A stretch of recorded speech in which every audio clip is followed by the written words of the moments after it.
రాజధాని అమరావతిలో అలజడులు సృష్టించేందుకు వైసీపీ కుయుక్తులు పన్నుతోందని కూటమి మంత్రులు నేతలు మండిపడ్డారు.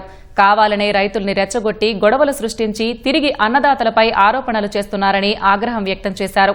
అమరావతి పూర్తయితే మనుగడే ప్రశ్నార్థకరమవుతుందన్న భయం వైసీపీని వెంటాడుతోందని హోంమంత్రి అనిత అన్నారు.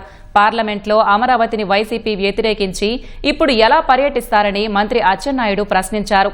అమరావతిలో అల్లర్లు సృష్టించిన గొడ్డలి పార్టీ నేతలకు రైతులు తగిన గుణపాఠం చెప్పారని టీడీపీ రాష్ట్ర అధ్యక్షుడు పల్లా శ్రీనివాసరావు అన్నారు.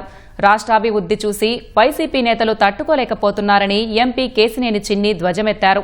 రాజధానిని వ్యతిరేకించిన వైసీపీ నేతలు అమరావతి పర్యటన కాకుండా జగన్ ఇంటికి వెళ్లాలని శాప్ చైర్మన్ రవినాయుడు ఎద్దేవా చేశారు.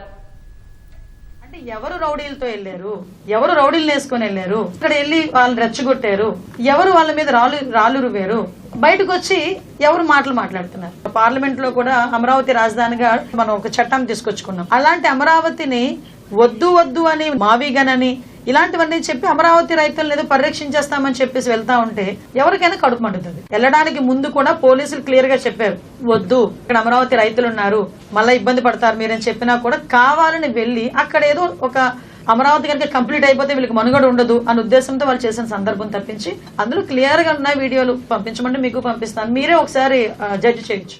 5 సంవత్సరాలు అనరానటువంటి మాటలు, చెప్పుకోలేనటువంటి మాటలు, మహిళల్ని ఏ విధంగా అవమానపరిచారు, కడుపుల మీద తన్నారు, కేసులు పెట్టారు. ఇన్ని చేసిన తర్వాత అమరావతి రాజధాని అని చెప్పి ముక్త కంఠంతో మద్దతు తెలిపి చట్టాన్ని చేసిన తర్వాత దుర్మార్గమైనటువంటి ఒక్క గొడ్డల పార్టీ సపోర్ట్ చేయలేదు. సపోర్ట్ చేయగా పిచ్చోడులాగా మావిగనని చెప్పి ఇప్పటికీ మాట్లాడుతున్నటువంటి నువ్వు అమరావతిలో అడుగు పెట్టే హక్కు నీకెక్కడుంది? వాడికైనా ఒక సహనం ఉంటుంది, ఒక ఓపిక ఉంటుంది. సహనం ఓపిక కోల్పోతే ఏమొస్తుంది? ఆవేశం వస్తుంది. అదే జరిగింది.